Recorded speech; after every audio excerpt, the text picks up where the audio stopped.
में हथ द्वारिकम में हथ विझी करे ऐं चेक पिया कयूं त तव्हांखे हीअ बफेलो आहे जेका हीट में आहे या न। असां जो तस्दीक पिया कयूं। असां हिन में ते ॿिज रखण आया आहियूं त ॾिसूं पिया त हीअ गौर में या हीट में आहे या न आहे, या ॿिज रखण जे क़ाबिल आहे या न। सही आहे, हीअ हीट में आहे ऐं ॿिज रखण जे लाइ असां हिते ॿिज रखूं पिया।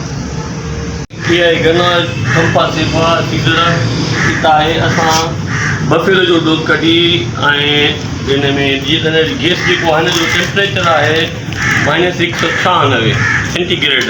तंहिंजे करे असां जेको नीम गरम पाणी आहे उनजो टेम्परेचर आहे 37 सेंटीग्रेड। जीअं 37 ईंदी त असां हिनजी सीमेंट्स कढी ऐं एक्स्ट्रा खे रखियो आहे 30 सेकंडनि ताईं, जीअं की असांजा जरासीम जेकी थी वञनि एक्टिव थी वञनि त असांखे ख़बर पवे त एक्टिव रहनि था। असां हीअ ॾिसो कनस्टर खे हिनखे एक्स्ट्रा खे हथ में कयो। एक्स्ट्रा जेके डबल फिल्टर सील आहे ऐं ॿिए पासे चिपकू वारी सील आहे। जेका डबल फिल्टर सील आहे उहा असां AI प्लेंजर जे नोज़ ते रखंदासीं ऐं चिपकू वारो हिसो मथे कंदासीं। हीअ पिताफी लाइव स्टॉक फार्म जो सीमेंट असां रखंदा आहियूं। पोइ बाद में असां सीज़र जे मदद सां हिनखे चिपकू वारो हिसो जेको आहे उहो कटींदासीं।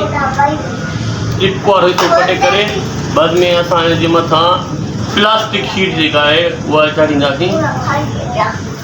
प्लास्टिक शीट चाढ़े लाकिन में अवेलेबल और लाकिन में पवंदी आहे। उन खां बाद में असां हिनखे एयर कढी ॾिसंदासीं त असांखे सीमेंट अचे पियो या न पियो अचे। हे ॾिसो तव्हां त